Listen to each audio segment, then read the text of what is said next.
Welcome back to Nightmare for Giggles, where we dive into the darkest corners of the unknown. I am the Tales Keeper. Halloween isn't just about candy and costumes.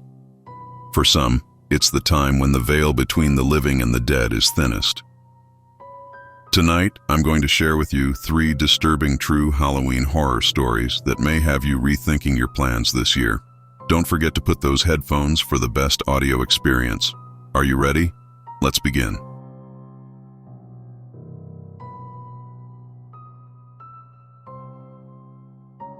Lisa was just like any other teenager, excited for Halloween and eager to show off her costume at her friend's party. But this year, something strange would change her life forever. It all began when Lisa visited a small, rundown thrift store on the outskirts of town. The store was hidden between 2 abandoned buildings, and most people didn't even realize it was there. Dust-covered shelves and a musty smell filled the air as she walked inside. She had been searching for the final piece of her witch costume, a mask, and there it was, sitting on a cluttered shelf in the back corner of the store. The mask wasn't new. In fact, it looked incredibly old. Its rubber surface was cracked in places, and the paint was faded, giving it an unsettling appearance. But there was something about it that drew her in. Its lifelike eyes and twisted, grinning mouth seemed to almost beckon her to try it on. Without thinking, Lisa bought the mask for just a few dollars. The elderly shopkeeper, a woman with vacant eyes, handed it over without saying a word. As Lisa turned to leave, the woman whispered something that sent chills down her spine, but she couldn't make out the words. She shrugged it off as nerves and hurried home. That night, as she prepared for the Halloween party, Lisa put on the mask. At first, it fit snugly, almost too perfectly. The rubber clung to her skin, cool at first, but quickly warming as it molded to the shape of her face. She admired herself in the mirror, thinking it gave her costume the perfect creepy touch. But after just a few minutes, something felt off.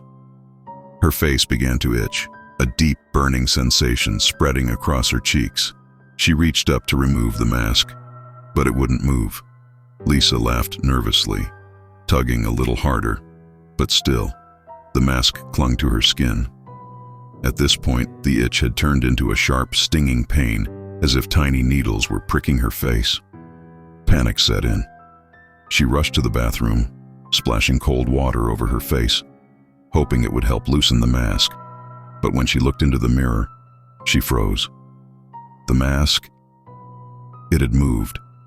The once rubber-like material was now pulsing, stretching over her skin like it was alive. Her reflection stared back at her, but the face she saw wasn't her own anymore. It was the twisted grin of the mask, now fused to her features.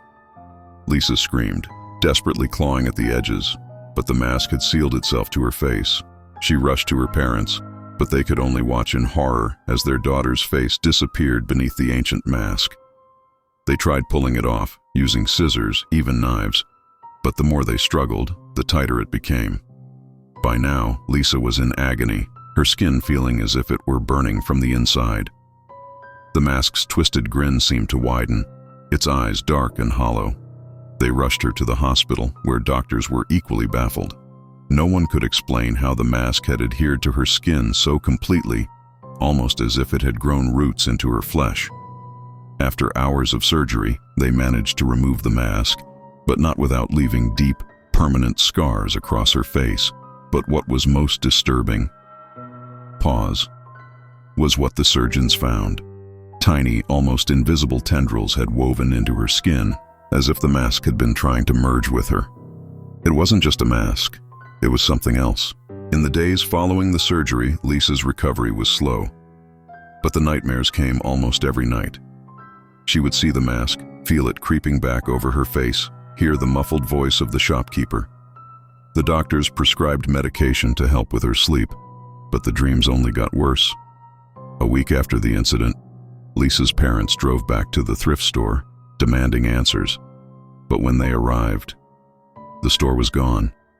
In its place was a charred ruin, burnt to the ground. No one could explain the fire.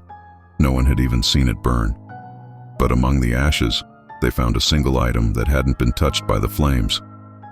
The mask.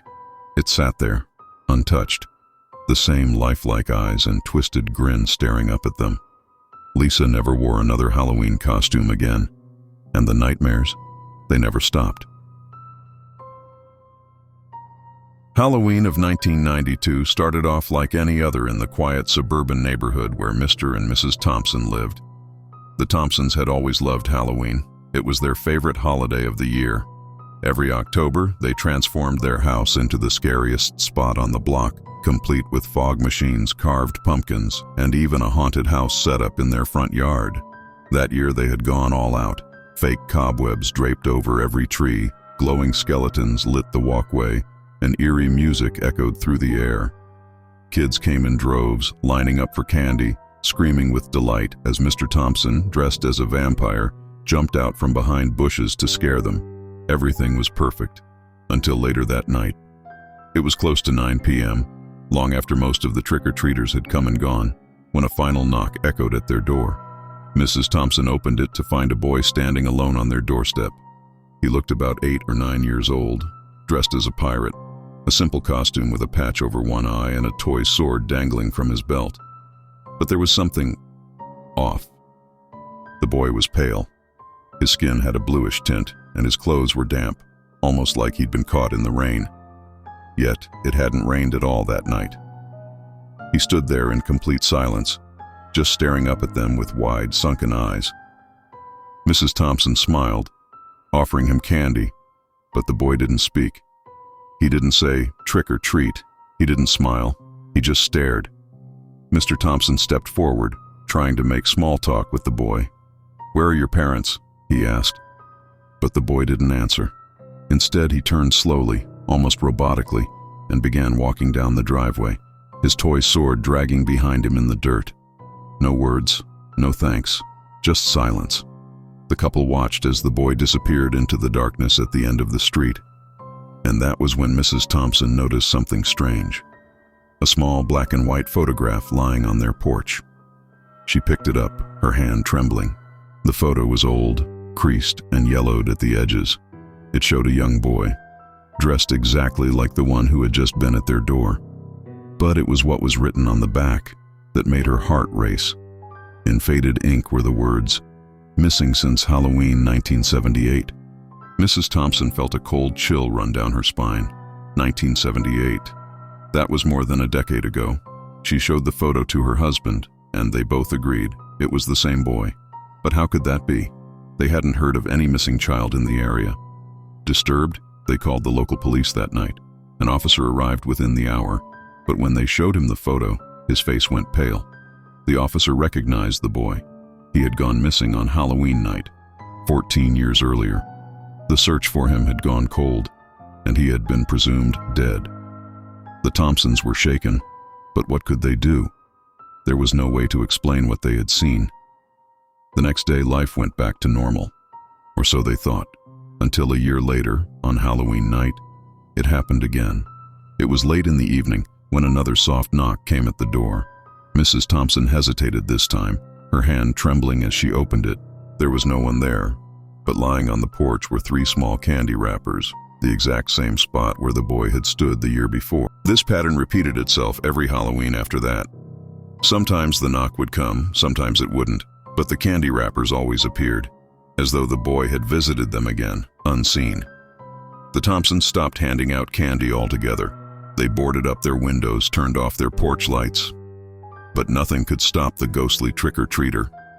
No one else ever saw the boy, and no one else ever received the photo.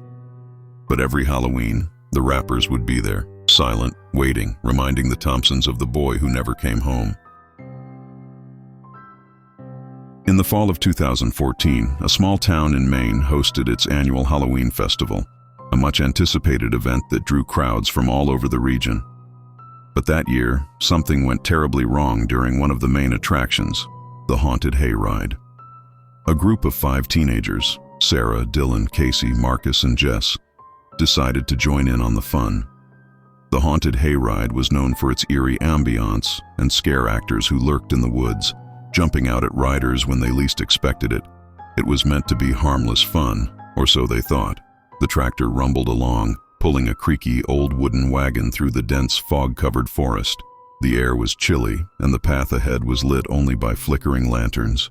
The group laughed nervously as scare actors, dressed as zombies, vampires, and clowns, jumped out from behind trees, their makeup ghoulish and realistic. But as the hayride moved deeper into the woods, something shifted. The cheerful screams of the crowd faded, and a thick, unnatural fog began to roll in from the trees, swallowing the wagon in a gray, suffocating mist. The air grew colder, and the engine of the tractor sputtered before coming to a grinding halt. The teens looked around, expecting this to be part of the ride. Maybe another elaborate scare. But then they realized something was off. There were no more actors, no creepy props, just silence. The driver, an older man with a grizzled beard, muttered something under his breath and hopped off the tractor, trying to get it started again. The group exchanged uneasy glances. "This isn't supposed to happen," Sarah whispered, gripping the edge of the wagon. And then they saw it. Out of the fog, a figure slowly emerged. At first, it was just a shadow. Too tall to be one of the scare actors, its movements too smooth, too unnatural. The figure moved closer, and as it did, the fog seemed to part, revealing more of its twisted form. It wore a tattered, blood-stained cloak that hung heavily off its frame. Its face, if you could call it that, was hidden beneath a hood, but from within the darkness, two glowing eyes stared out at them. Jess let out a nervous laugh, thinking it was part of the attraction. "Nice try, guys," she called into the woods, but no one responded. The figure continued to move toward them, gliding unnaturally over the ground. And then it stopped.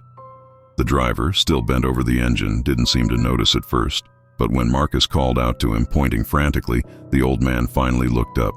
His face went pale, his eyes wide with fear. "Get back in the wagon," he whispered, his voice shaky. "Now!" Panic set in.